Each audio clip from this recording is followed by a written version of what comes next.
Graça e paz, irmãos.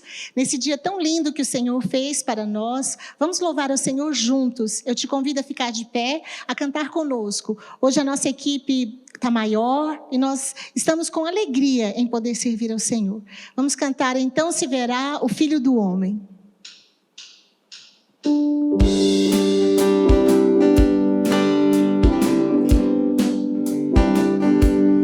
Então se verá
certezas que nós estamos vivendo, em Jesus a gente pode confiar. Ele já está lá no futuro, Ele já sabe o que vai acontecer, porque Ele determinou desde a eternidade. Conheci um grande amigo.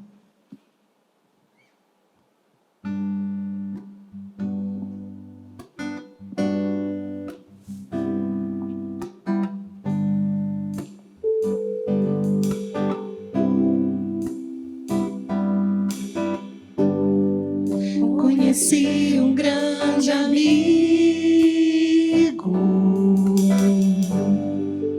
Ele é filho de Deus, Pai. O seu nome é Jesus Cristo,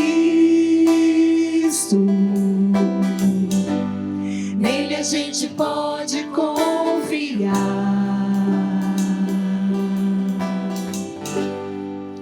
Conheci um grande amigo,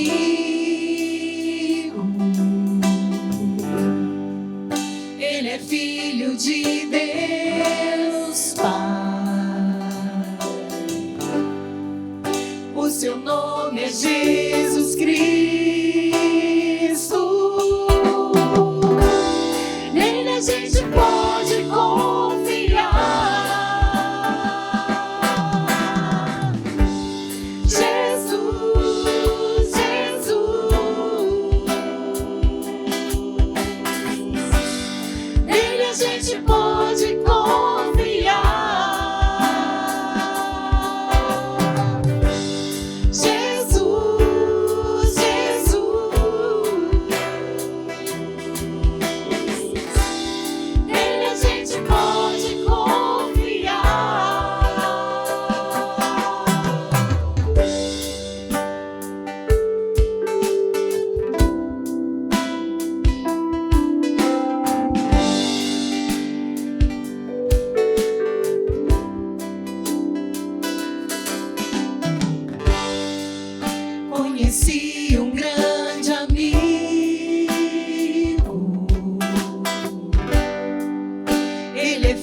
gente pode confiar.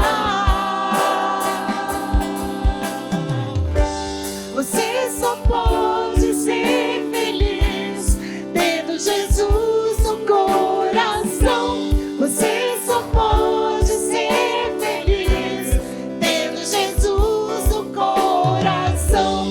Você só pode ser feliz tendo Jesus no coração. Você só pode ser feliz tendo Jesus no coração. Jesus, Jesus, o único, irmãos. Nele a gente pode confiar. Jesus, Jesus, nele a gente pode confiar.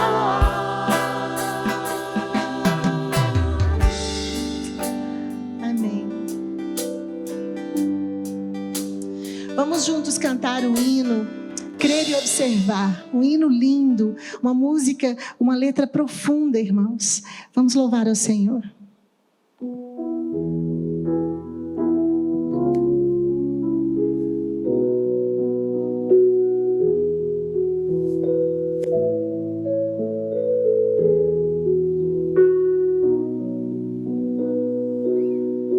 Em Jesus confia, sua lei observa, o que luz, o que bênção, que paz.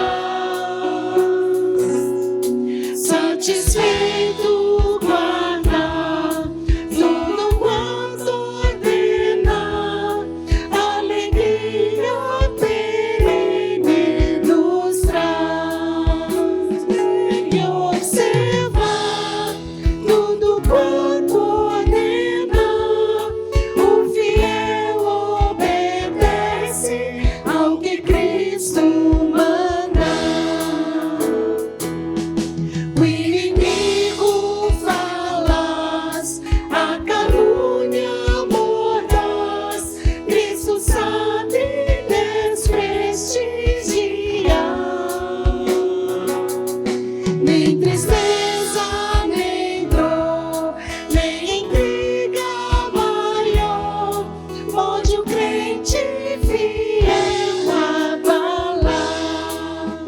Quem observar tudo quanto ordena, o fiel obedece ao que Cristo manda. Grande prova de amor, comunhão do Senhor, tem o crente zeloso e leal. O seu rosto mirar, seus segredos vivar, é consolo que não tem igual. Quem observar tudo quanto ordena, o fiel obedece ao que Cristo manda. Resoluto, Senhor, e com zelo e fervor, os teus passos queremos seguir.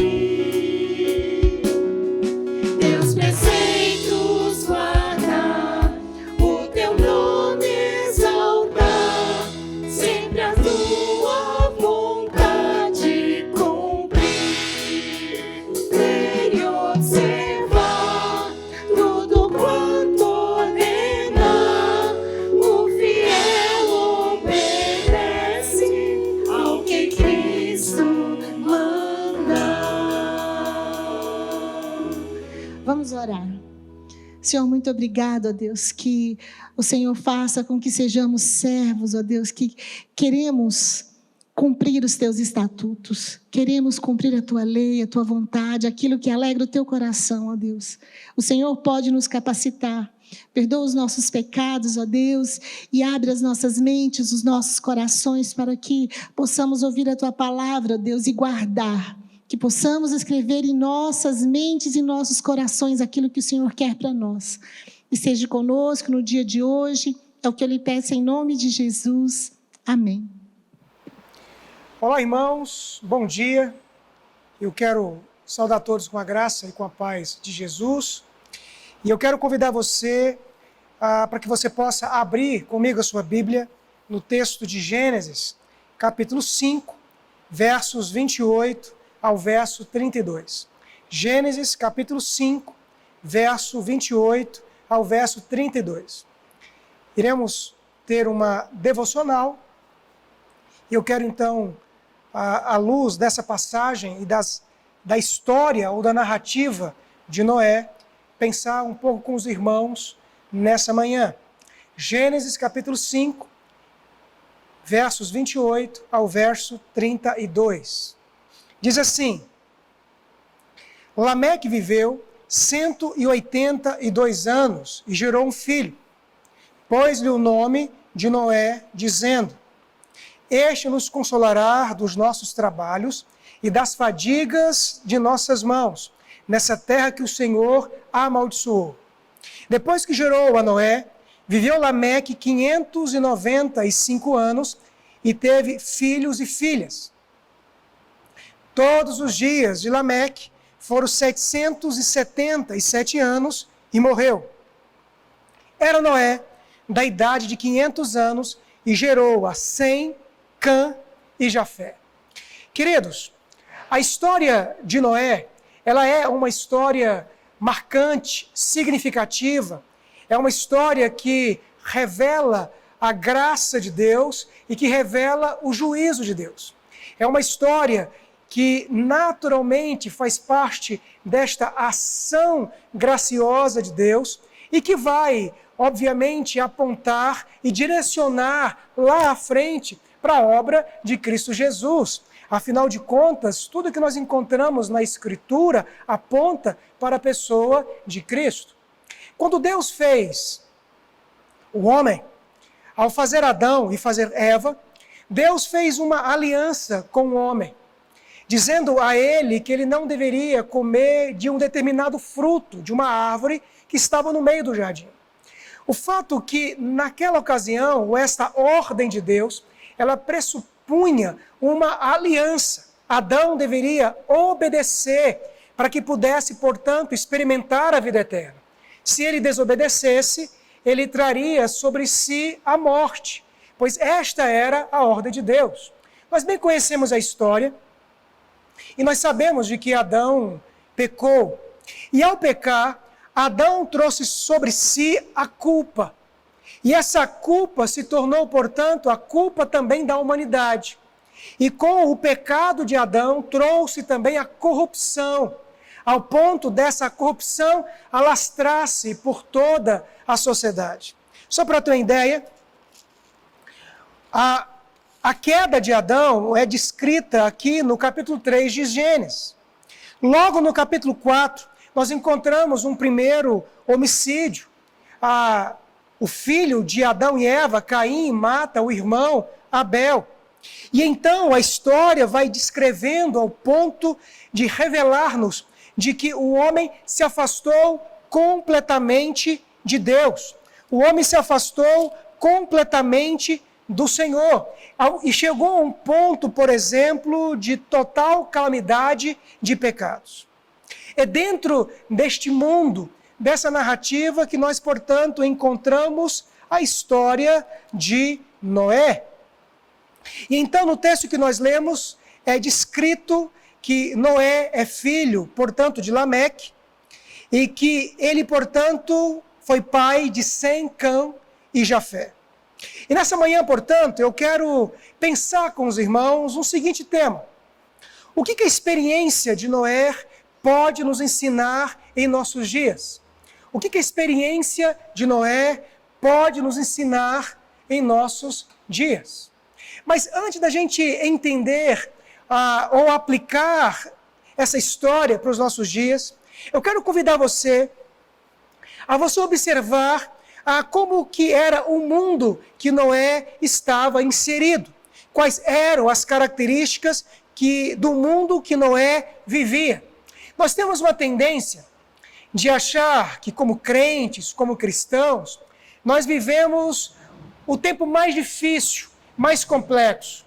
Mas vou mostrar para os irmãos de que o tempo de Noé era um tempo difícil, semelhante ao nosso, com as mesmas características. Observe comigo aí, para você ter uma ideia, o capítulo 6, versículo 5.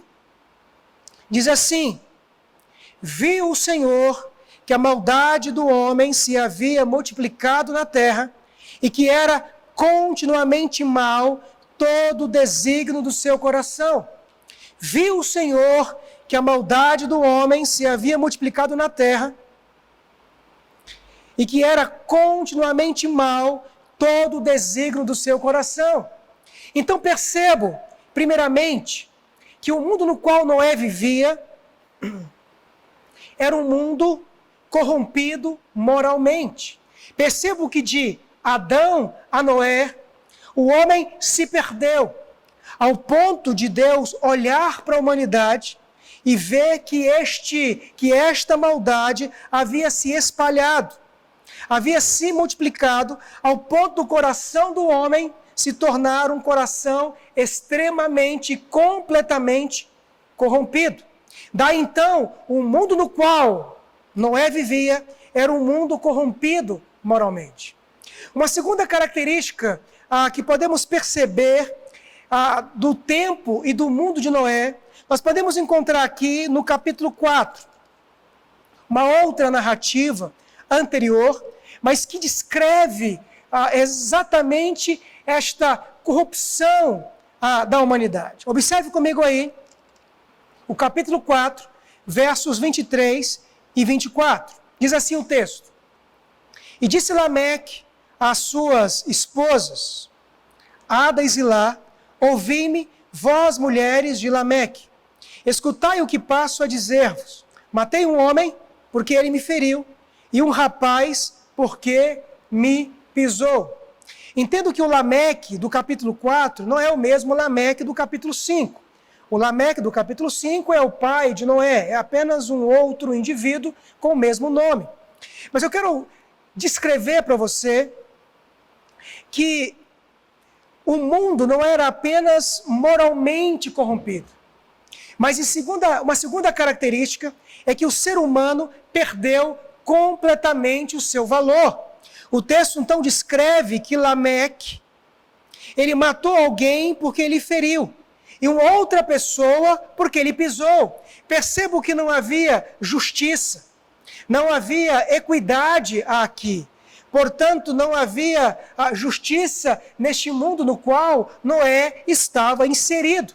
A humanidade, o homem, perdeu completamente o seu valor, ao ponto de alguém matar um outro porque ele feriu e um outro porque ele pisou. Não era um tempo diferente dos nossos. Uma terceira característica, observe comigo aí, o capítulo 6, novamente, mas agora observe comigo o versículo de número 3 até o verso de número 6. Então disse o Senhor: o meu espírito não agirá para sempre no homem, pois este é carnal, e os seus dias serão 120 anos. Ora, naquele tempo havia gigantes na terra, e também depois, quando os filhos de Deus possuíram as filhas dos homens, as quais lhe deram filhos. Estes, porém, foram valentes varões de renome na antiguidade. Viu o Senhor que a maldade do homem se havia multiplicado na terra e que era continuamente mal todo o desígnio do seu coração. Então o texto diz que então se arrependeu o Senhor de ter feito o homem na terra, e isso lhe pesou no coração. Percebam, queridos, de que uma terceira característica que do mundo que Noé vivia, e que havia um distanciamento espiritual de Deus. Havia um distanciamento espiritual de Deus.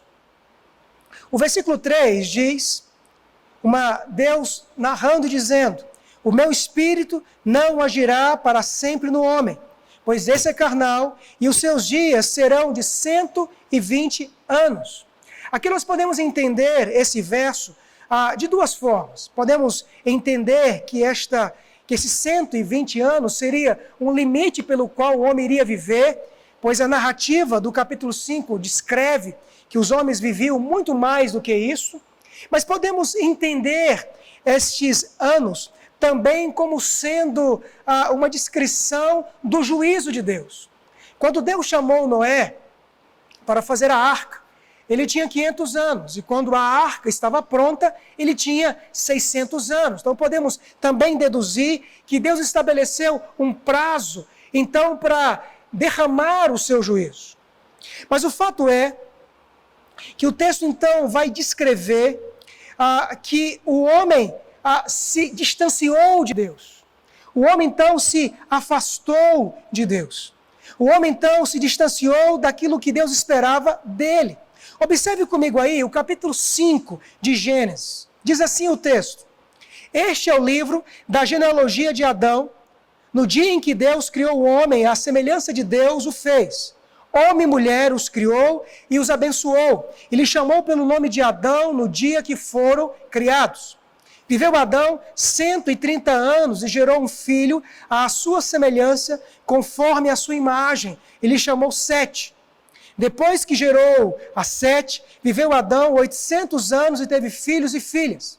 Os dias todos da vida de Adão foram 930 anos e morreu. Sete viveu 105 anos, gerou a Enos.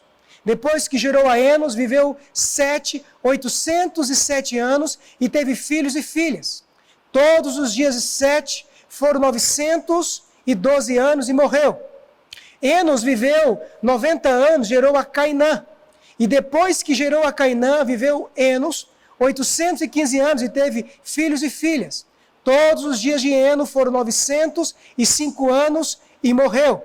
Aqui o texto vai nos descrever, portanto, uma outra geração a partir de Sete. Essa geração de Sete foi uma geração que buscou a Deus.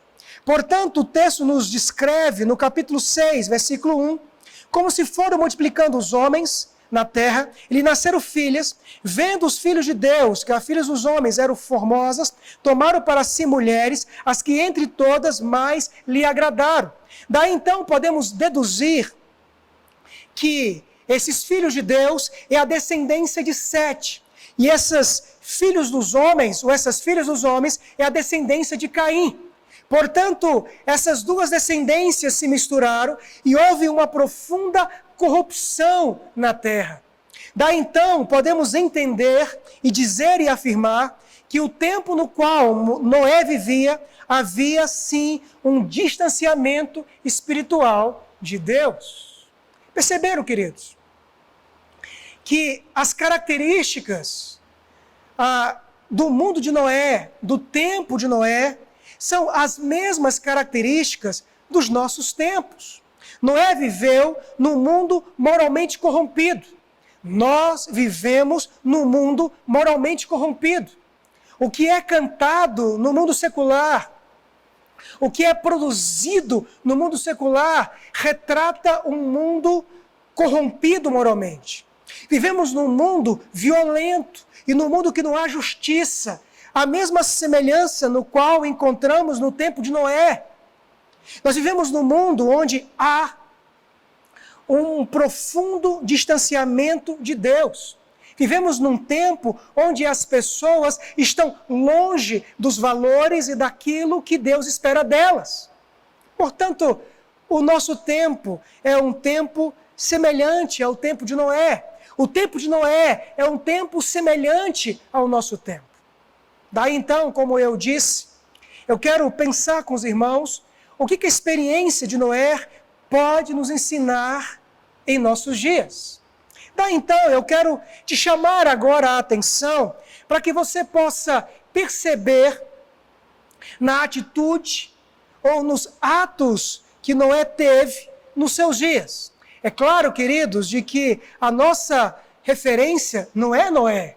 Nossa referência sempre é Cristo, para onde Noé vai apontar. Pois, como eu disse, a narrativa de Noé nada mais é do que a expressão da graça e do juízo de Deus. E na vida de Noé, Deus agiu de maneira graciosa, de maneira tal que Deus possibilitou que Noé vivesse neste mundo corrompido, neste mundo que a humanidade, que o homem não tinha valor, nesse mundo que estava longe de Deus. Ele deu a ele condições de viver e de ter atitudes diferentes. Portanto, qual foi a atitude de Noé em seus dias? Eu quero destacar algumas atitudes. A primeira atitude de Noé é que Noé era um homem destacado pela diferença da sociedade no qual ele estava inserido. Noé se destacava no meio da sociedade que ele estava inserido. Que sociedade é esta? Acabei de dizer, uma sociedade corrompida moralmente, violenta e injusta e longe de Deus. Neste mundo, Noé se destacava. Observe comigo aí o capítulo 6, verso de número 9. Eis a história de Noé. Noé era um homem justo e íntegro entre os seus contemporâneos. Noé andava com Deus. Observe aí o capítulo 7, verso 1. Disse o Senhor a Noé: entra na arca, tu e a tua casa, porque reconheço que tem sido justo diante de mim no meio desta geração. Portanto, queridos, Noé se destacava. Noé, portanto, ele vivia de um modo diferente. Noé, ele se comportava diferente. Aqui nos faz lembrar de um outro personagem bíblico, que é Jó. Porque Deus, então, descreve que Jó era um homem que se desviava do mal. Portanto, queridos, a história de Noé nos revela da grande possibilidade que é vivermos mesmo no mundo corrompido, mesmo no mundo de injustiça, mesmo no mundo longe de Deus, da possibilidade de vivermos de forma destacada, vivermos de forma diferente. Daí então, Noé se destacava no meio da sua geração. Uma segunda atitude que podemos perceber aqui na vida de Noé. Novamente, observe comigo agora, de novo, o capítulo 6, mas agora observe o versículo 8 e 9. Porém, Noé achou graça diante do Senhor. Eis a história de Noé. Noé era um homem justo e íntegro. Entre os seus contemporâneos, Noé andava com Deus. É claro, queridos, que devemos destacar que toda a ação sempre é uma ação de Deus. Portanto, uma segunda atitude de Noé é que Noé tinha uma espiritualidade sadia e equilibrada. Ele não apenas se destacava no meio daquela sociedade corrompida, mas ele tinha uma espiritualidade sadia e equilibrada. Entendo. Porém, Noé achou graça diante do Senhor. Aqui é preciso entender e destacar que a ação é sempre uma ação de Deus. A ideia de achar graça é que Deus, no meio daquela geração corrompida, naquela geração que estava longe, ele resolveu agir de maneira graciosa sobre a vida de Noé. É claro que Noé, como eu disse, não é a nossa referência. Noé também era um homem pecador. A história continua descrevendo os seus pecados. Mas o fato é que a graça de Deus possibilitou que Noé tivesse uma espiritualidade sadia. Daí então nós podemos entender que a ação de Deus sobre nossas vidas nos possibilita termos uma espiritualidade sadia. A ação de Deus nos possibilita sermos homens e mulheres que se destacam no meio de uma sociedade caída. Portanto, ele tinha uma espiritualidade sadia e equilibrada. A ação de Deus, portanto, o mérito é de Deus, a ação de Deus veio sobre Noé. E essa ação de Deus agiu no coração dele, portanto, era um homem justo, íntegro e que andava com Deus. A ideia de ser um homem justo é que Noé, naquela geração, seguia os padrões morais que Deus estabeleceu. E lembre-se que Noé, ele viveu antes da lei mosaica. Mas é claro que a lei de Deus, ela está na criação. E é por isso então que Noé sabia exatamente qual era a resposta que ele deveria dar diante da ação de Deus sobre a vida dele. O que as demais pessoas não faziam. Noé seguia os padrões morais que Deus estabeleceu. Mas Noé também era um homem íntegro. Noé tinha uma devoção a Deus e aos seus mandamentos. Entendo, como eu acabei de dizer, que não havia uma lei específica, mas a revelação de Deus, na obra criacional de Deus, alcançou o coração desse homem. Podemos entender, pela genealogia do capítulo 5, que pelo tempo que as pessoas viviam, é claro que havia uma tradição oral, não havia nada escrito, mas a narrativa da criação e aquilo que Deus esperava desse povo, ele foi então passado de fato oralmente. O pai de Noé disse isto quando descreve do seu nascimento que aquele menino traria, portanto, descanso. Daí então, Noé ouviu falar de Deus, Noé ouviu falar do que Deus esperava. E isso então, uma ação de Deus, o transformou em alguém íntegro. Noé tinha uma devoção a Deus.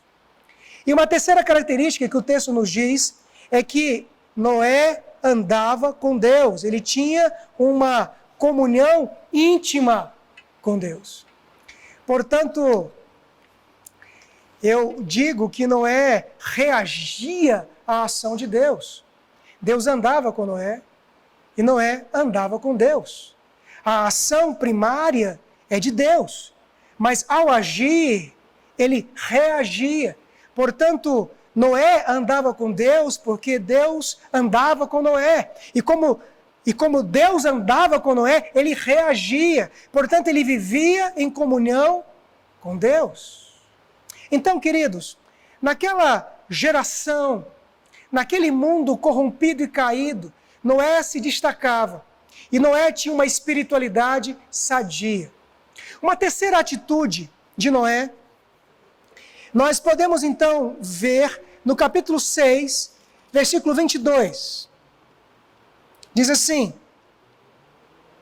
assim fez Noé, consoante a tudo que Deus lhe ordenara. Deus ordenou, portanto, que Noé fizesse uma arca.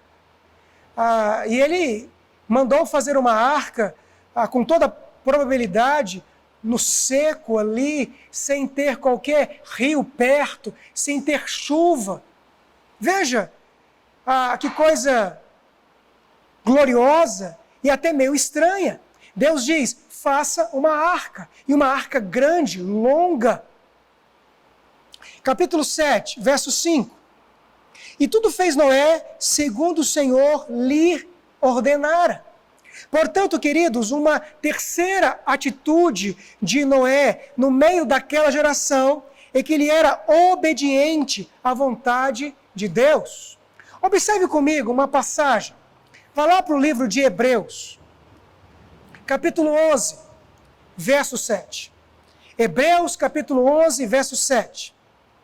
Pela fé, Noé, divinamente instruído acerca de acontecimentos que ainda não se viu, e sendo temente a Deus, aparelhou uma arca para a salvação de sua casa, pela qual condenou o mundo, e se tornou herdeiro da justiça que vem da fé. Aqui, queridos, nós observamos uma terceira atitude de Noé. Ele era um homem obediente à vontade de Deus.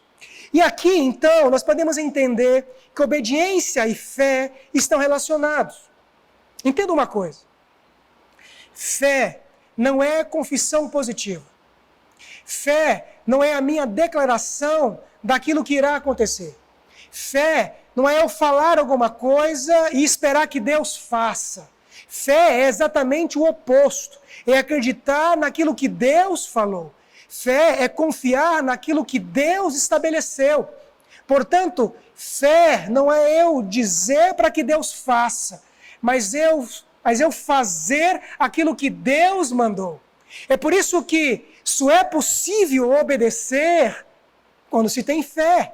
E, portanto, a narrativa de Hebreus vai nos descrever que Noé que Noé obedeceu, porque ele tinha fé.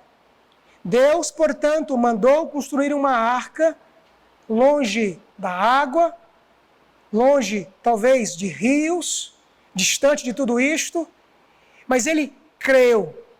E, de acordo com a narrativa, Deus o manda quando ele tinha 500 anos e ele termina com 600. Portanto, durante 100 anos, ele construiu essa arca e ele pregou para aquelas pessoas e anunciou a palavra de Deus. Portanto, ele era obediente.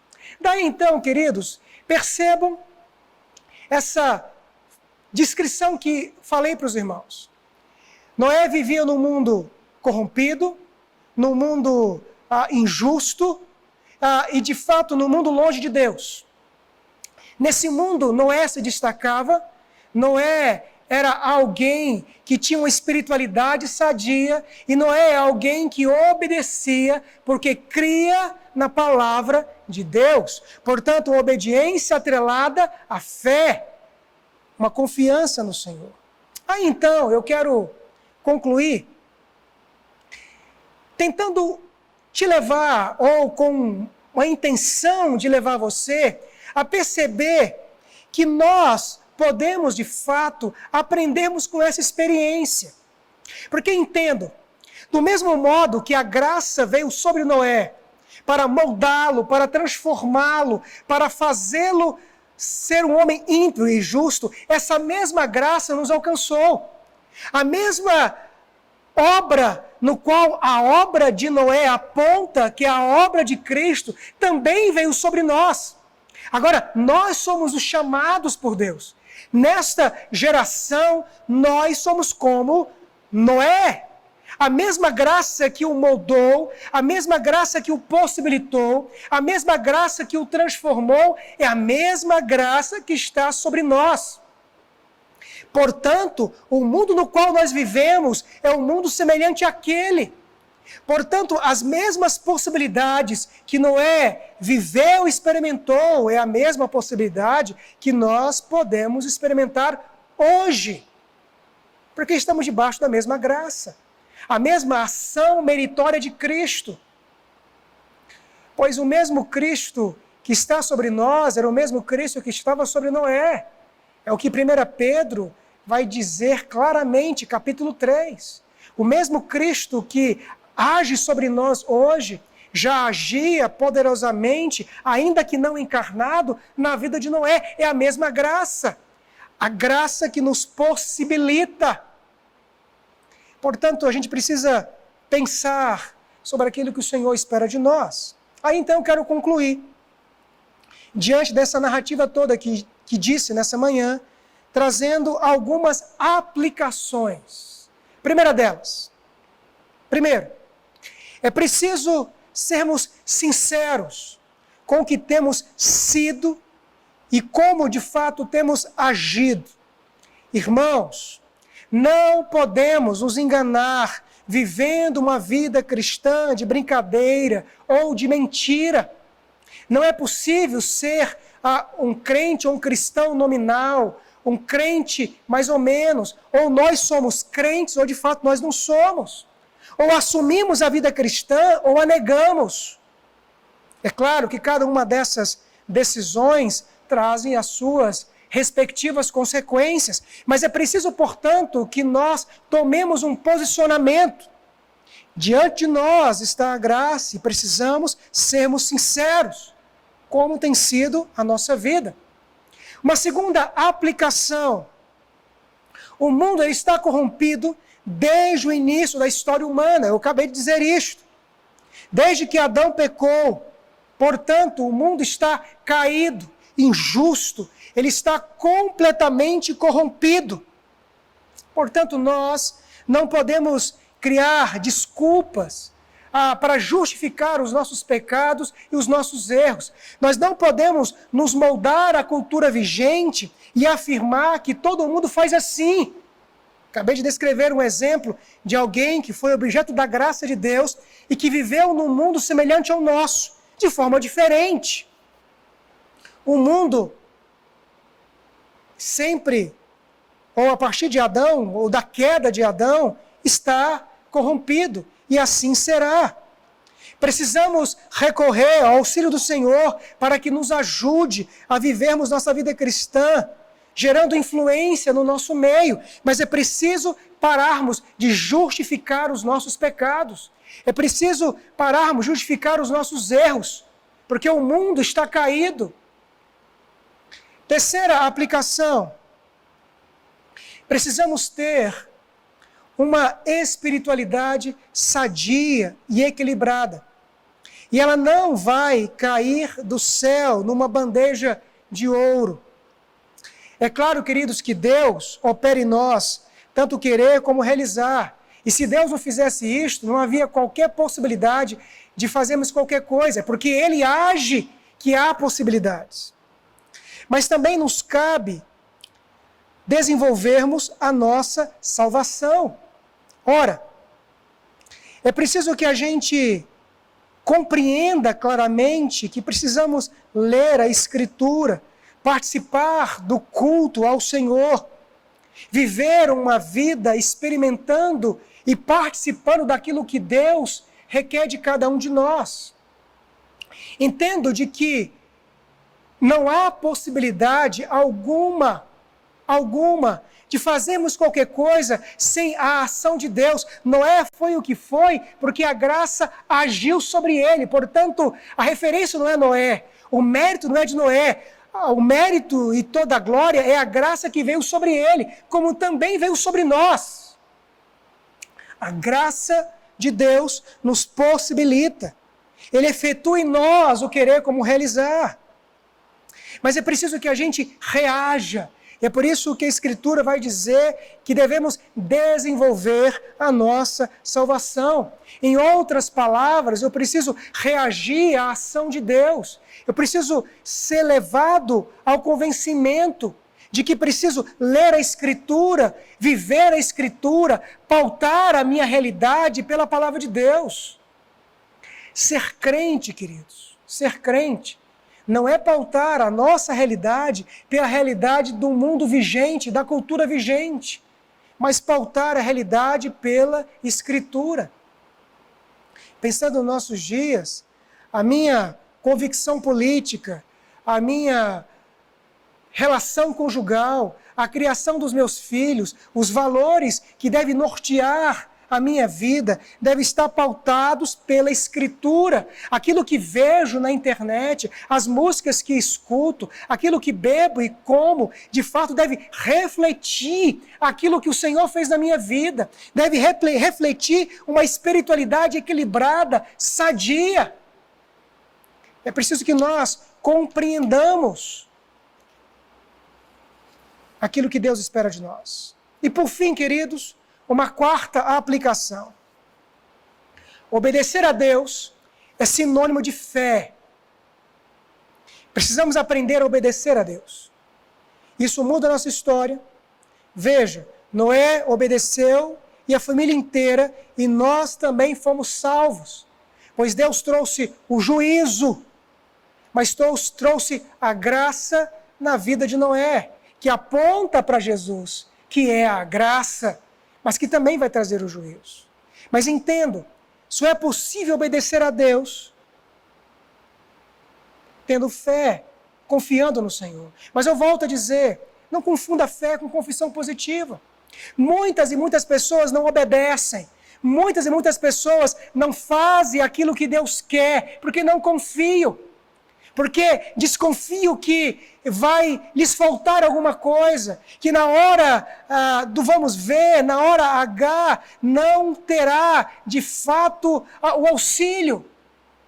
Noé construiu uma arca, talvez durante 100 anos, porque Deus disse para ele fazer.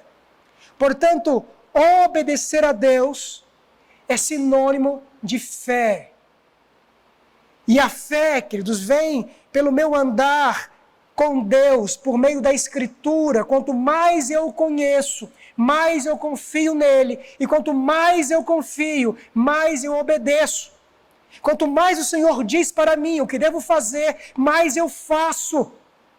Porque confio. E muito, sem sombra de dúvida, das desobediências típicas é fruto de falta de fé. Portanto, Noé viveu na sua geração como um crente. Agora, nós é que estamos aqui.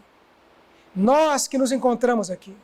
Portanto, cabe a nós agora, queridos irmãos, em Cristo Jesus, como cristãos, como crentes, nesta geração, vivermos refletindo a graça de Deus que veio sobre nós. Que Deus te abençoe, que Deus te conceda uma manhã abençoada e um dia debaixo da graça do Senhor. Vamos orar? Feche os seus olhos. Amado Pai, em nome de Jesus, nesse momento nós nos achegamos à Tua presença, gratos a Ti pela Tua bondade e gratos a Deus pela Tua palavra. Que Teu Espírito possa aplicá-la ao coração de cada um dos irmãos, para que nós sejamos pela Escritura convencidos, ó Deus, de que estamos à semelhança de Noé, no mundo corrompido moralmente, no mundo injusto, violento, desigual, no mundo onde o homem não tem o devido valor, no mundo que está longe do Senhor. Mas no mundo sim, numa geração sim, que é possível refletir a grandeza e o amor do Senhor, pois a Tua graça já nos alcançou. Tu já agistes em nossos corações. Portanto, ó Pai, em nome de Cristo eu peço que Teu Espírito nos convença nesse dia. Convença, ó Deus, cada um, ó Deus, dos membros dessa comunidade, da nossa responsabilidade como crentes, como cristãos, de refletirmos o amor e a graça de Jesus nessa geração. Que os nossos familiares, que os nossos amigos, ó Deus, do trabalho, da escola, que os nossos vizinhos, ó Deus, percebam que somos homens e mulheres que amam o Senhor, que aquilo que a gente posta na internet, que aquilo que a gente posta nas redes sociais reflita a graça do Senhor sobre nós. Que aquilo que a gente assiste, que a gente, ó Deus, bebe e come, reflita a graça do Senhor sobre nós. Nós hoje estamos aqui, ó Deus, como Noé esteve no passado, e recebemos do Senhor também a ordem para obedecer, para cumprir a Tua vontade. E eu peço, ó Deus, que Tu hajas sobre nós, que a Tua graça nos acompanhe, para que possamos, nessa geração, honrar e glorificar o Senhor. Essa, portanto, oração que eu faço, ó Deus, em Cristo Jesus. E agora, irmãos, que a graça do Senhor Jesus e que o amor de Deus, o nosso eterno Pai, e as eternas consolações do Espírito Santo de Deus estejam conosco hoje e para todo o sempre. Amém, amém e amém. Deus abençoe a sua vida. Tenham todos um dia abençoado por Deus. Olá, irmãos, bom dia. A graça e a paz do nosso Senhor Jesus esteja sobre todos. Nós vamos dar início agora à nossa escola bíblica dominical e eu convido os irmãos a lerem comigo o Salmo de número 139. Abra sua Bíblia no Salmo 139, versículo 13 até o 16. Salmo 139, de 13 a 16. Pois Tu formastes o meu interior, tu me tecestes no seio de minha mãe. Graças te dou, visto que por modo assombrosamente maravilhoso me formaste. As tuas obras são admiráveis, e a minha alma o sabe muito bem. Os meus ossos não te foram encobertos, quando no oculto fui formado e entretecido como nas profundezas da terra. Os teus olhos me viram, a substância ainda informe, e no teu livro foram escritos todos os meus dias, cada um deles escrito e determinado, quando nenhum deles havia ainda. Então, irmãos, agora nesse início de escola dominical, nós estamos no momento dos nossos aniversariantes. Li esse texto aqui para deixar para esses aniversariantes. Eu tenho a lista aqui de todos os aniversariantes dessa semana, do dia 26, que é hoje, até o próximo sábado, dia 2/5. Então, hoje nós temos a Amanda, minha sobrinha, fazendo aniversário. Dia 27, o Lucas Arruda. Dia 30, a Franciele Antunes. Dia 1/5, a dona Sandra. Dia 1 também, o Rogério. E dia 2/5, o seu Adão. Os nossos, desde já, parabéns a esses queridos. Nós estamos felizes porque o Senhor concedeu mais um ano de vida a cada um. E nesse momento nós vamos fazer uma oração de louvor e agradecimento ao nosso Deus por essas vidas e também pedir a Deus a bênção sobre a vida deles. Vamos orar? Ó Deus, em nome de Jesus, Pai, nós te agradecemos, te louvamos por esse momento, te louvamos, ó Deus, porque o Senhor é bom, te louvamos, ó Pai, porque até aqui o Senhor tem nos abençoado, tem nos sustentado, ó Pai, e nós te agradecemos por tudo, ó Deus, que o Senhor tem feito nas nossas vidas, ó Pai. Eu coloco diante do Senhor agora, de uma maneira especial, a vida desses aniversariantes que eu acabei de citar, ó Pai. O Senhor conhece cada um, o Senhor conhece cada vida, ó Pai. Eu te agradeço pela vida deles e te peço, ó Deus, que a tua bênção e a tua proteção esteja sobre eles. Abençoe cada um, ó Deus, conforme as suas necessidades. Abençoe as suas famílias, ó Pai. Que o Senhor possa abrir portas, ó Deus, onde precisam ser abertas. Que o Senhor possa abençoar a sua saúde. Que o Senhor possa, ó Deus, dar alegria a esses corações. Que todos os dias, ó Pai, nós possamos render graças ao Senhor, porque estamos vivos e que porque é o Senhor que nos sustenta. Muito obrigada por tudo. Abençoe a vida desses amados. É o que eu te peço nessa hora, em nome de Jesus. Amém. Amém. Então vamos passar a palavra para o pastor Guilherme, onde trará a nossa aula dominical. Olá, irmãos. Bom dia. Queridos, nós iremos dar continuidade aos nossos estudos no que foi conhecido na história como 5 pontos do calvinismo. Estas doutrinas que temos estudado aqui, elas foram definidas no século XVII, lá na Holanda, quando o Sínodo de Dort, convocado pelo parlamento holandês, reuniu o Sínodo da Igreja para que pudesse trazer uma resposta ao que ficou conhecido como 5 pontos do arminianismo. Portanto, no ano de 1618, a Igreja na Holanda se reúne para tratar e discutir desses pontos que eram contrários àquilo que a teologia reformada afirmava ali na igreja oficial da Holanda. Daí então isso se tornou conhecido na história como 5 pontos do calvinismo. E temos estudado isso nos últimos domingos. É claro, queridos, que como eu já afirmei em outras ocasiões, quando nós estudamos as doutrinas da graça ou as doutrinas da salvação, da teologia reformada, temos que entender que a soteriologia reformada é maior, é muito mais ampla do que apenas esses 5 pontos. Mas nós entendemos de que esses 5 pontos eles são objetivos e apontam para nós, de maneira mais clara, a grandeza daquilo que Deus fez em nosso favor. É preciso entender, queridos, que toda a Escritura, ela tem apenas um autor. E o autor da Escritura é a pessoa do Espírito Santo. Ela teve vários escritores. Alguns entendem que passou de 40 escritores. Um período longo de mais de 1.600 anos.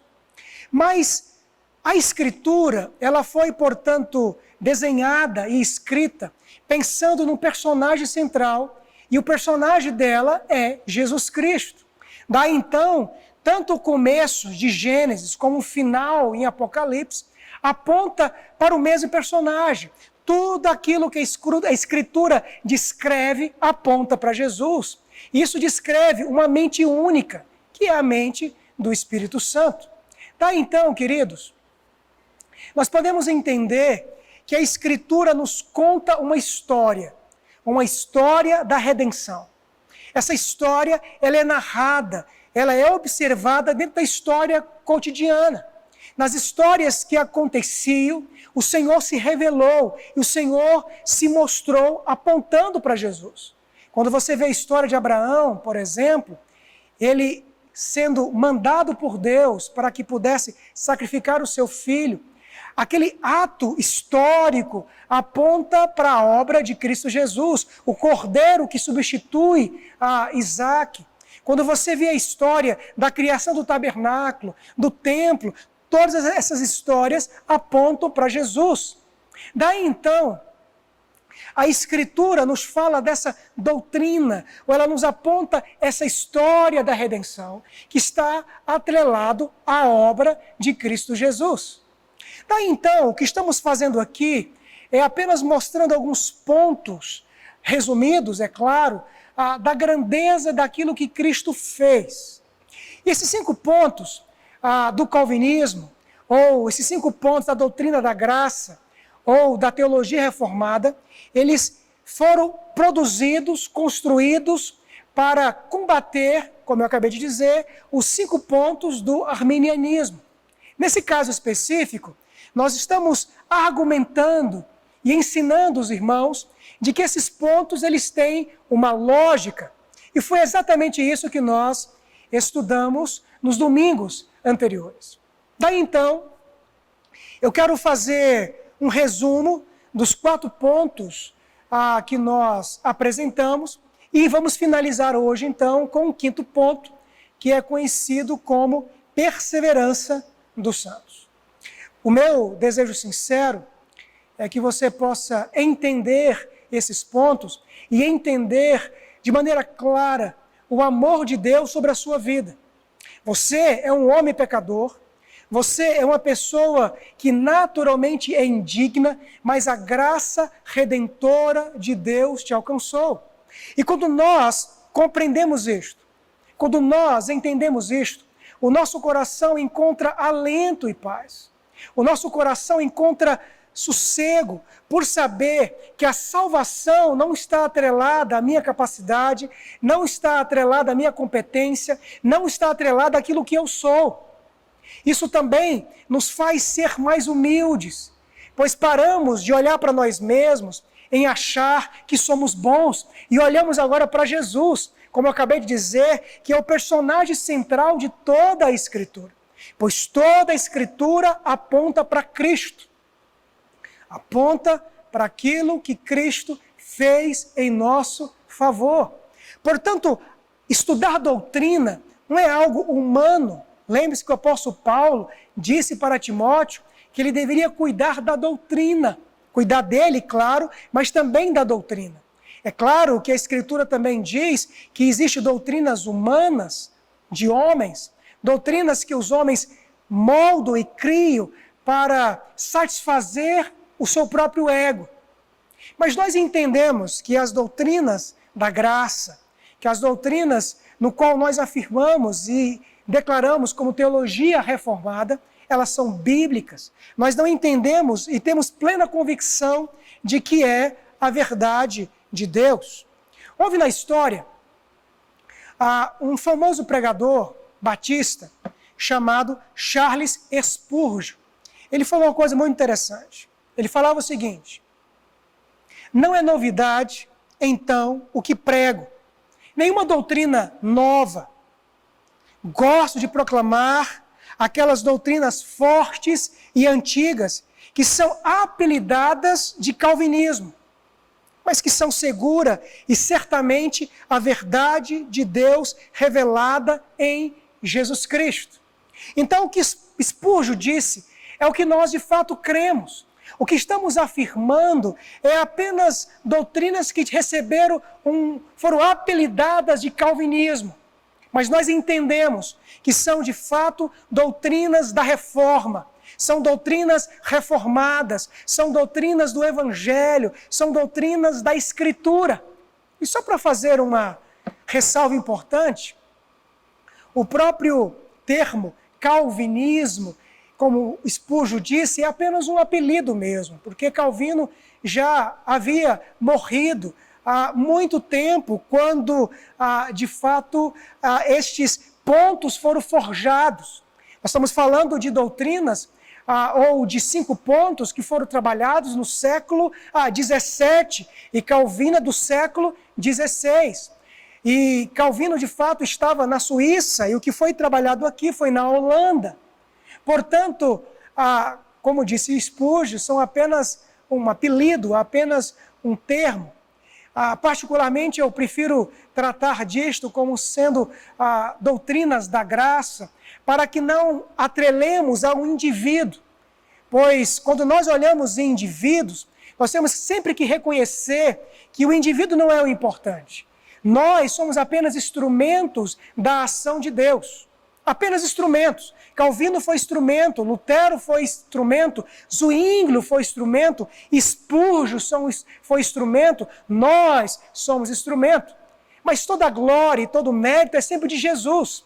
A Escritura narra diversos personagens, muitos homens que foram instrumentos de Deus. Foram muitos homens que foram escritores, que viveram a história, mas que apontavam para uma história central, que é a história de Jesus, o personagem central. Daí então, queridos, é sobre isso que nós estamos tratando. E é isso que nós afirmamos e que cremos, esses 5 pontos. Daí então, na primeira aula, nós estudamos um ponto que é denominado de depravação total. Nesse ponto, a Escritura afirma, ou nós afirmamos, e entendemos que essa doutrina é bíblica, porque nessa doutrina, a Escritura vai nos afirmar que o homem caiu em Adão. Adão, portanto, é o nosso representante legal. Ele nos representava ali no Jardim do Éden. Quando Adão caiu, ele não caiu mais ou menos, ele não caiu apenas no corpo, ele não caiu só na mente, mas ele caiu na totalidade.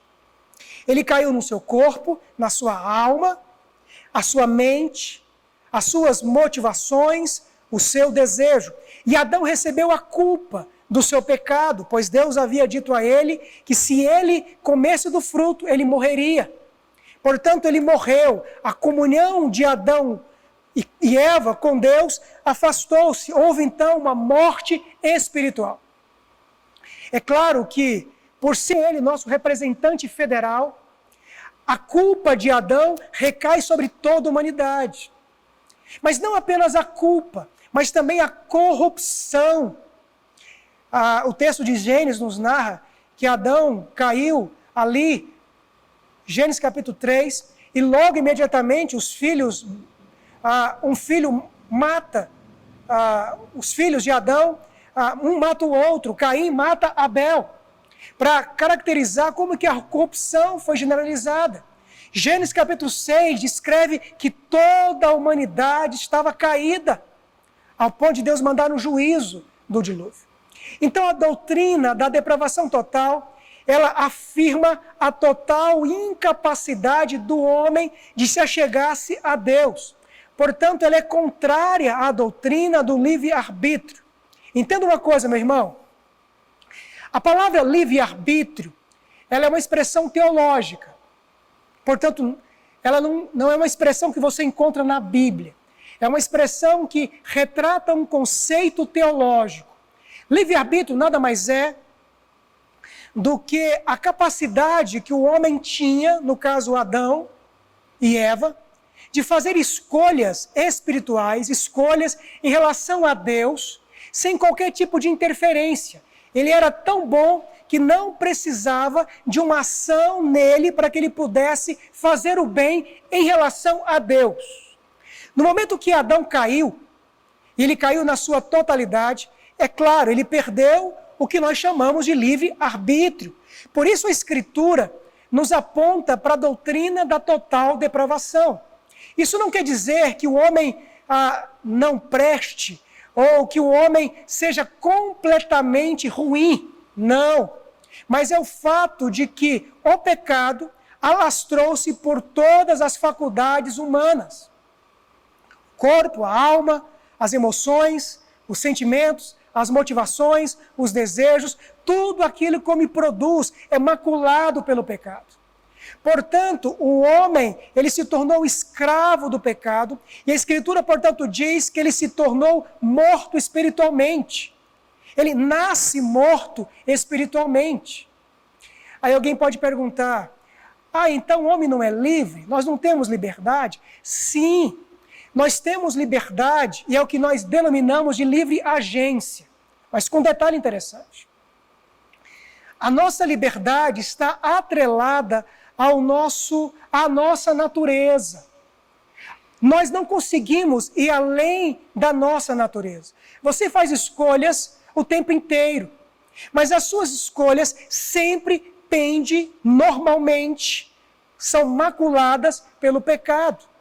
Mesmo atos bondosos, quando são olhados lá por trás, há sempre intenções também pecaminosas. Nós somos livres, fazemos escolhas, tanto que nós somos responsáveis pelos nossos pecados. Os nossos pecados têm a ver com nossas livres escolhas. Mas isso tem a ver com a nossa natureza. A nossa natureza é caída, pecaminosa. Nossa natureza está morta. E, portanto, incapaz de aproximar-se de Deus. Portanto, a Escritura nos afirma da total depravação. Então, o segundo ponto, que é um ponto lógico, nos aponta para uma outra verdade. Pensa comigo. Se o homem caiu na sua totalidade, se o pecado o matou espiritualmente, e ele não pode aproximar-se de Deus, então ele não pode se salvar. Então Deus se revelou graciosamente na pessoa de Cristo.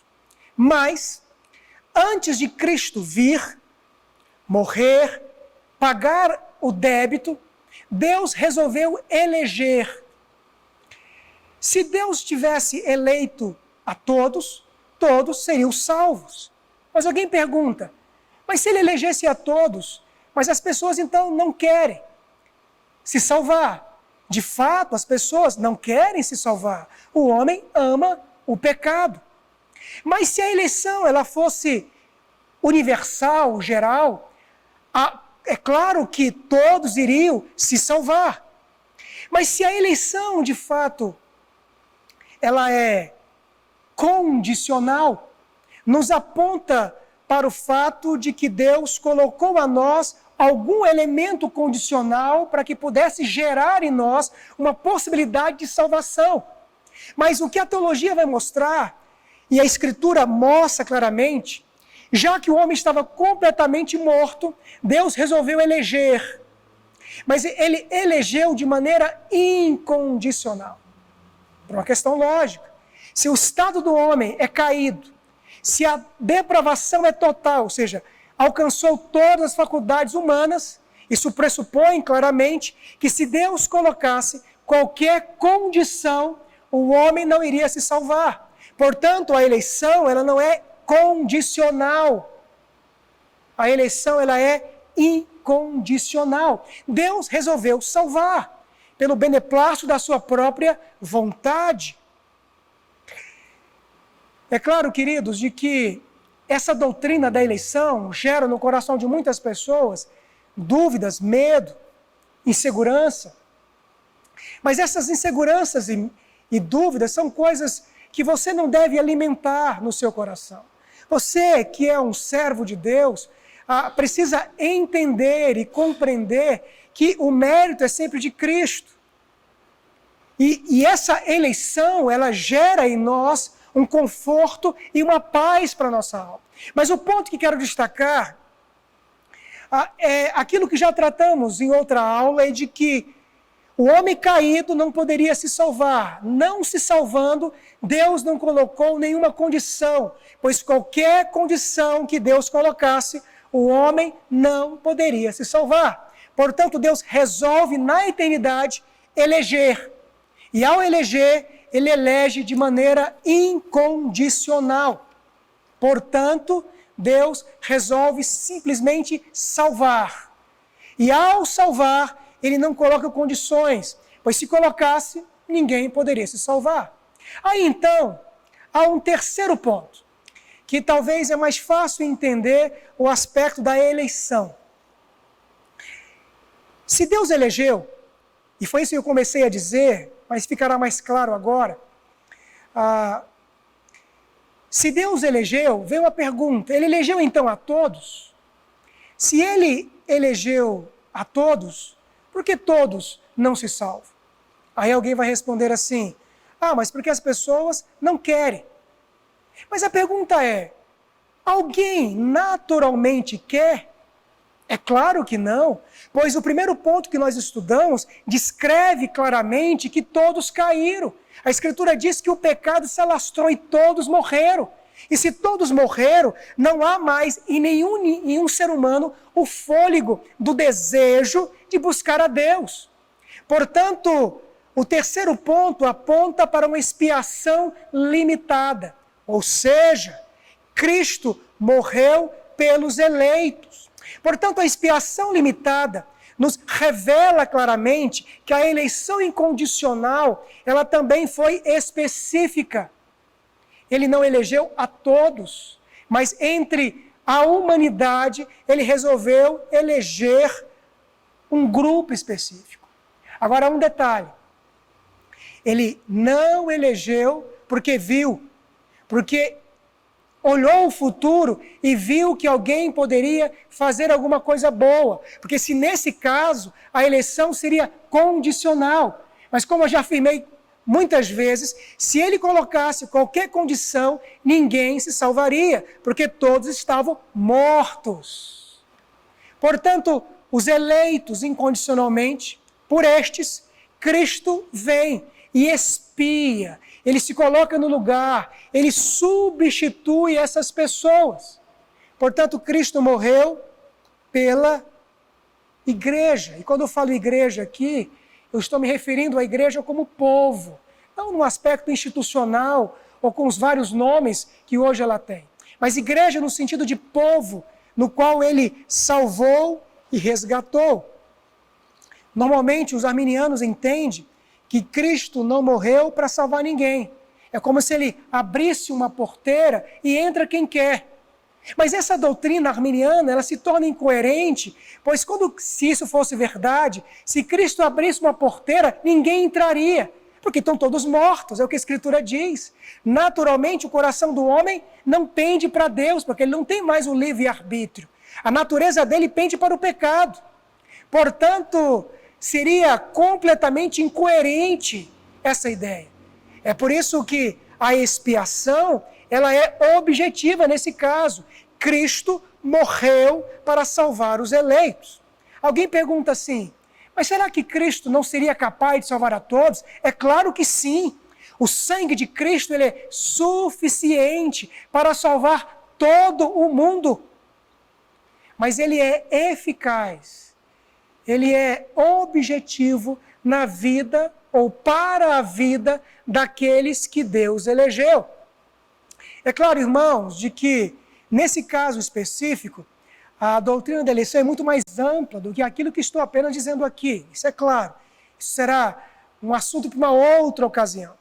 Mas o fato é que Deus resolveu não eleger a todos, mas resolveu eleger alguns.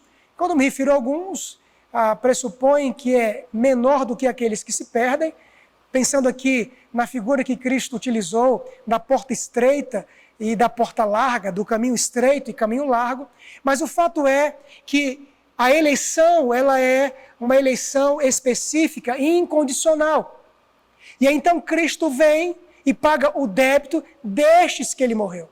E ele paga de maneira eficaz, ainda que seu sangue seja suficiente, aprove a ele ser eficaz na vida dos eleitos. Então nós estudamos uma quarta doutrina, que é então denominada de graça irresistível. Perceba que há uma lógica aqui. Depravação total, o homem está caído, então Deus o elege, mas ele não pode pagar o seu débito para com Deus, porque ele continua pecador, continua caído. Então vem Cristo e paga o débito. Cristo vem então e paga a conta. Ele então vem e se coloca no lugar, se faz culpado por estes eleitos. Mas esses eleitos então, que Cristo paga a conta, precisam ser levados agora à conversão. É o que nós chamamos de graça irresistível. Nós afirmamos na última aula que tratamos sobre isto, e se alguém tiver dúvida pode ir lá, porque estarão os textos bíblicos. Nós entendemos na Escritura que existe dois chamados, um chamado externo e um chamado interno.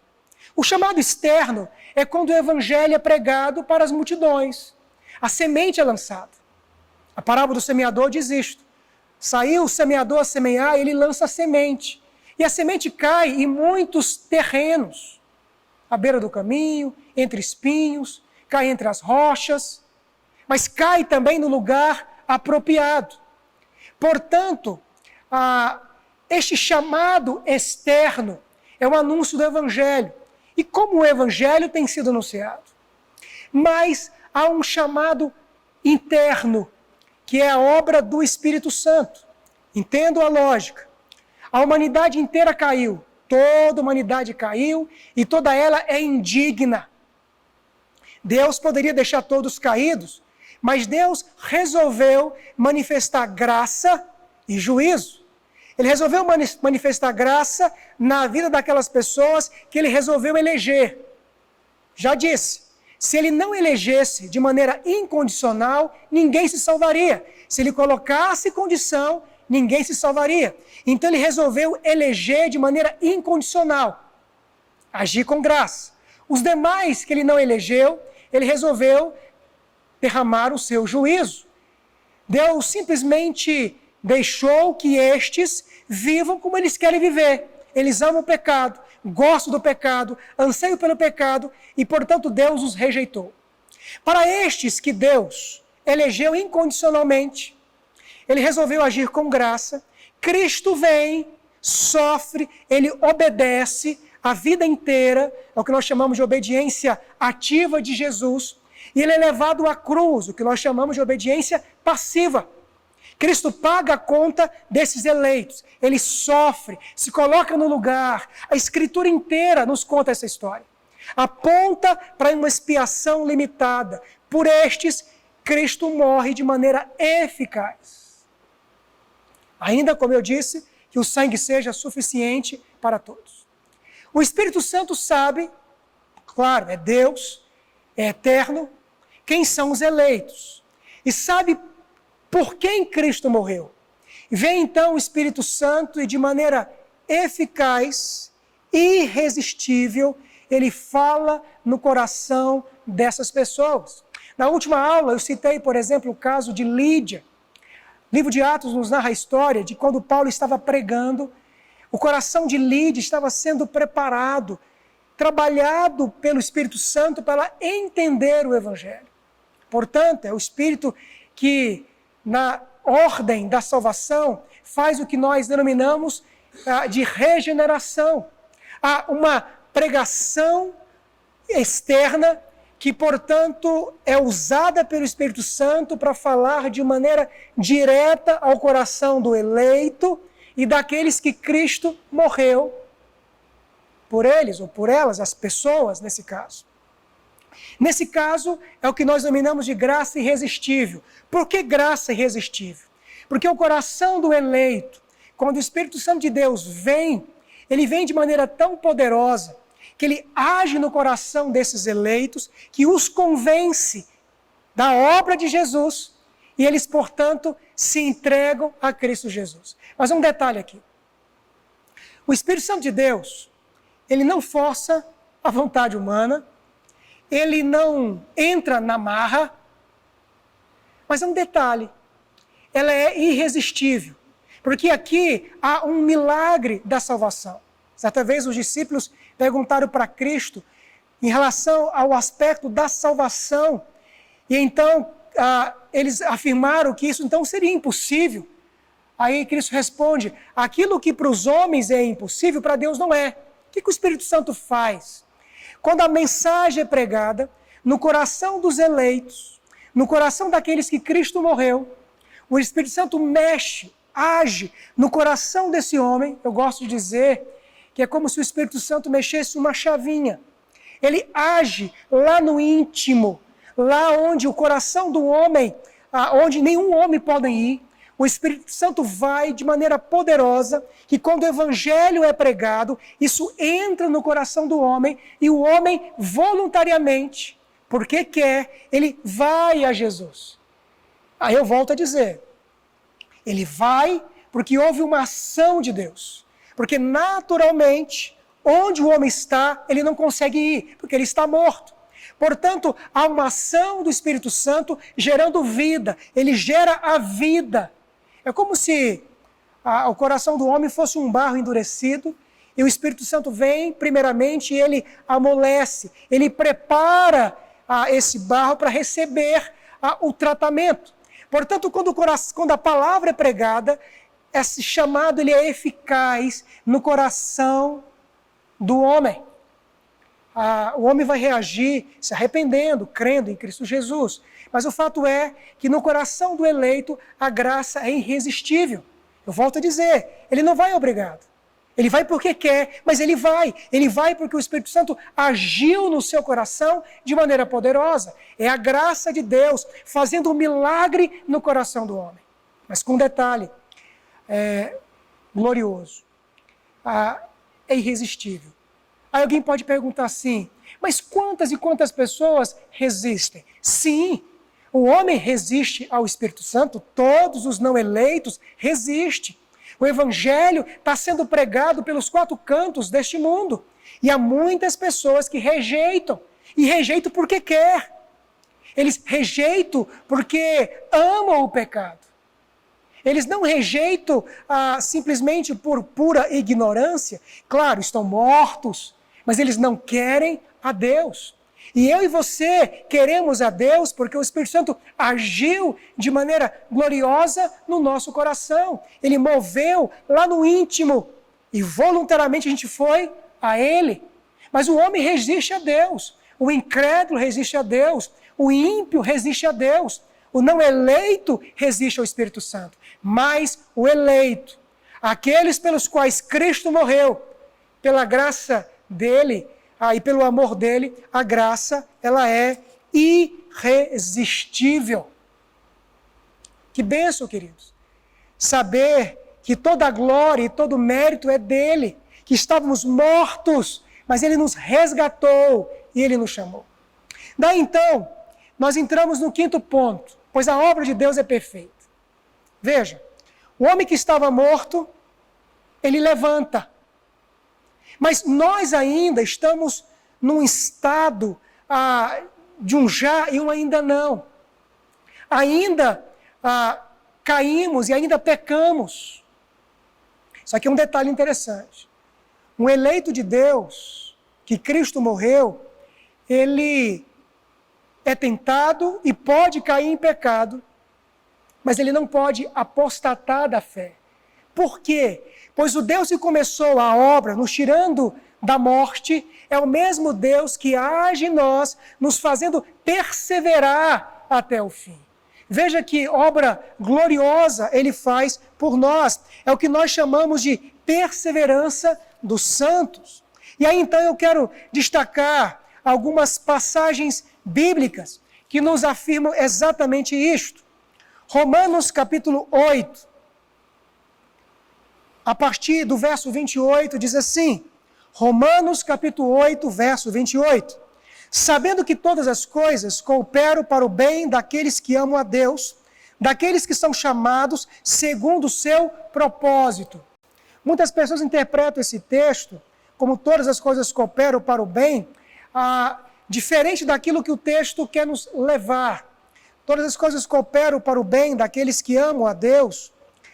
Não significa primariamente que o texto quer nos apontar para questões aqui, materiais ou desta vida. O texto nos aponta para o verso 28, 29. Porquanto aos que de antemão conheceu, também os predestinou, para serem conformes à imagem do seu Filho, a fim de que ele seja o primogênito entre muitos irmãos.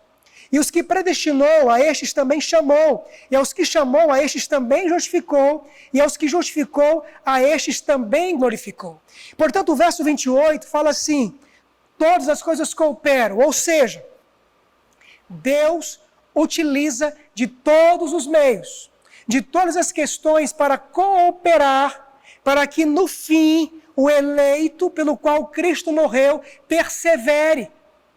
Então, quando ele diz que todas as coisas cooperam para o bem, não pense em questões materiais. Lembre-se que o elemento primário, essencial, é a história da redenção. Isso não quer dizer que Deus não se preocupa com as questões suas particulares. Mas entendo que as questões particulares nossas não pode ser o elemento primário, essencial da grande obra que o Senhor fez em nosso favor. Amados, a pobreza, ou a enfermidade, ou as lutas, ou tentações, ela não nos pode roubar a grandeza daquilo que Ele já fez sobre nós. Se te faltar todas as coisas, se você chegar no ponto, por exemplo, de viver com situações de adversidade, alegra o teu coração, porque você deve e pode olhar além, porque tudo isso coopera para que você possa continuar sendo um servo de Deus. O Senhor vai usar todos os meios para que você se torne a imagem do seu Filho. Para que você que foi predestinado, que foi chamado, que foi justificado, possa ser glorificado. Portanto, essa passagem nos aponta um elemento final, portanto, uma perseverança. Ele não apenas começa a obra, e agora, vão sozinhos. Não, ele começa a obra e ele termina a obra. O Deus que nos predestinou, ele vai também nos glorificar. Por isso, todas as coisas cooperam para o bem. Tudo que acontece ao nosso redor, todas as circunstâncias que acontecem conosco, é nos preparando para nos tornarmos a imagem do seu Filho. Uma outra passagem, nós encontramos aqui em Filipenses, capítulo 1, verso 6. Estou plenamente certo que aquele que começou a boa obra em vós, há de completá-la até o dia de Cristo. Paulo não tinha dúvida ao escrever para a igreja de Filipos que aquele começou a obra neles. Que obra? A obra da salvação. A obra de tirá-los do estado de estarem mortos para a vida. Aquele começou o processo, que falamos aqui da depravação total, que os elegeu, que Cristo morreu por eles. Ele começou a obra, ele vai terminar essa obra. Portanto, essas passagens nos apontam para isso. E aí eu quero destacar o último versículo que nós encontramos ainda lá no livro de Romanos. Capítulo 5, verso de número 10. Porque se nós, quando inimigos, fomos reconciliados com Deus, mediante a morte do seu Filho, muito mais estando já reconciliados, seremos salvos pela sua vida. Aí tem um detalhe fundamental, queridos. É muito comum a gente ouvir as pessoas fazerem críticas a uma expressão muito comum entre os reformados, que uma vez salvos, salvos para sempre, que aponta para essa perseverança dos santos. Mas o grande problema é a não compreensão da expressão e daquilo que Deus fez. Entenda uma coisa, Deus não nos tirou da morte, que tem a ver com o pecado, para voltarmos para o pecado. É claro que o indivíduo que é eleito, que Cristo morreu na cruz por ele, que o Espírito Santo chamou e que persevera, ele não persevera no pecado, mas persevera numa vida de santidade. Isso não quer dizer que ele não peque, mas significa que quando ele peca, ele se arrepende. É o que João vai dizer. Significa que porque ele é um eleito, que foi levado à conversão, ele não vive no pecado. Ele é tentado, cai e pode cair, mas ele não nega a fé, ele não apostata da fé, e ele não vive no pecado. Aqui é um sinal de um bom exemplo de alguém que é eleito. Muitas pessoas ficam angustiadas, mas será que eu sou? Meu querido, a própria perseverança já é um sinal claro da ação de Deus sobre nossas vidas. A perseverança é o fato que ele começou a obra em nós e ele tem feito todas as coisas para que coopere, para que nós sejamos a imagem do seu Filho. Ele está nos levando à caminhada. Os não eleitos, os que não amam a Cristo, eles pulam do barco, eles abandonam. Portanto, quando afirmamos que a salvação, uma vez que ele nos salvou, e Paulo diz isso claramente aqui no verso 10, muito mais, estando já reconciliados, seremos salvos pela sua vida. Quando afirmamos que uma vez salvos, é porque de fato ele nos tirou do império das trevas, da escravidão do pecado, da escravidão do mal e do erro, para vivermos agora sobre a tutela de Cristo Jesus. É por isso que Paulo diz que nós já somos livres. Mas não podemos usar da liberdade para dar ocasião à carne. Então entendo, amados, que a perseverança dos santos é uma ação do Espírito Santo de Deus, é uma ação de Deus fazendo com que todo o povo de Deus, que todo o eleito persevere. Ele faz isso usando os sacramentos, usando a pregação do Evangelho, usando todas as circunstâncias, as situações boas e ruins, para que nós nos mantenhamos firmes em Cristo Jesus. Portanto, a Escritura diz e aponta que a providência de Deus nos fará perseverar até o fim. Portanto, Ele não chamou para o pecado, não chamou para a santidade. Portanto, afirmamos que somos salvos porque a salvação é dele. E aquele que salvou, ele completa a obra. Jesus falou isso em João, capítulo 10. As ovelhas que o Pai dá, ninguém pode tirá-las da sua mão. Portanto, ele começou uma obra em nós e ele vai terminar. Por isso, todas as coisas ele vai utilizar para que coopere para o nosso bem. Que bem é este? A nossa salvação. Que bem é este? Que sejamos a imagem de Jesus. Isso não quer dizer, como eu falei, que Deus não se importe com o seu bem particular. Mas pode ser que Deus permite fraquezas, que Deus permite lutas, que Deus permite apertos financeiros, que Deus permita enfermidades, que Deus permita lutas. Para que você não desanime, olhe para a obra da salvação. Isto é a prova do amor de Deus por nós, que Cristo morreu por nós e que Ele age em nós, nos fazendo perseverar. Se as coisas estão difíceis, se as coisas estão complicadas, é porque Deus, na sua soberania, tem agido para que esses elementos contribuam para esse bem maior, que é nos fazermos perseverar até o fim. Portanto, irmãos, que Deus abençoe a sua vida, que Cristo fortaleça o seu coração e que você se alegre, pois o Deus que começou na sua vida a boa obra, Ele vai terminá-la. O Deus que te tirou das trevas, que te tirou da escravidão, que te tirou da morte, Ele não apenas te deu vida, mas Ele vai te manter vivo eternamente. Portanto, alimente a humildade por reconhecer que a salvação é um mérito dEle e que toda a glória é dEle. Portanto, se alegre grandemente por aquilo que Ele fez por você. E aí eu concluo dizendo, qual é a resposta diante dessas doutrinas que Deus espera de nós? Diante daquilo que Ele fez, diante dos indicativos que a Escritura aponta da história da salvação, reaja, meu irmão, Você é um salvo, reaja como crente, viva como servo de Deus, fale do amor de Cristo para os seus amigos, testemunhe do Evangelho nas redes sociais, testemunhe do Evangelho para os seus amigos e parentes. Lute contra o pecado todos os dias. Se você caiu, arrependa-te, volta para o Senhor. Mas lembre-se que viver no estado de pecado é um claro sinal de que você não entendeu o Evangelho, ou talvez não tenha sido alcançado por ele. Portanto, reaja à grandeza do que Deus fez por você. Paulo diz que a salvação é uma obra dele, mas temos que desenvolvê-la, ou seja, temos que viver como crentes, viver como cristãos. Os salvos devem viver como salvos. Os que têm vida em Cristo devem viver assim. E aqueles que de fato estão, viverão. Portanto, os instrumentos que ele usa, os meios que ele usa para cooperar para o nosso bem. Que Deus abençoe a sua vida, que Cristo fortaleça o seu coração. E caso você tenha alguma dúvida, é só você entrar em contato, que nós iremos conversar sobre esse assunto, que vou ajudá-lo. Vou fazer uma oração nesse instante. Feche os seus olhos. Pai, obrigado. Obrigado pelo teu amor. Obrigado pelo teu cuidado sobre nós.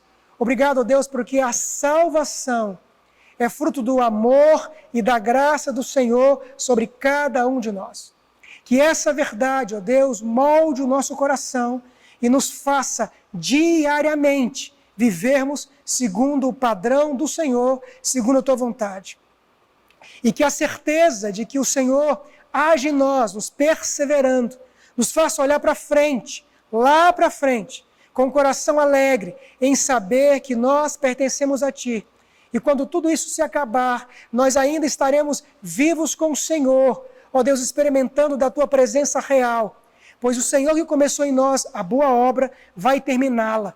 Pois o que nos espera para frente nada mais é do que uma nova Jerusalém, é um mundo glorioso. E o Senhor vai nos levar nessa direção. Por isso que essas verdades molde nosso coração, tire a tristeza do nosso ser, tire o medo, tire a dúvida, tire o egoísmo, tire o egocentrismo, tire a arrogância, a prepotência e nos gere paz e submissão, ó Deus, na profunda verdade que o Senhor nos salvou, o Senhor nos mantém salvo e o Senhor de fato nos leva para essa plena salvação futura. Todo mérito é teu. E que essas verdades nos façam viver para a Tua glória, com o coração alegre, com o coração feliz, por saber que nós pertencemos a Ti. É a oração, portanto, que eu faço, ó Deus, em Cristo Jesus. Amém. Deus abençoe a sua vida. Tenham todos um bom dia na graça do Senhor. Amém.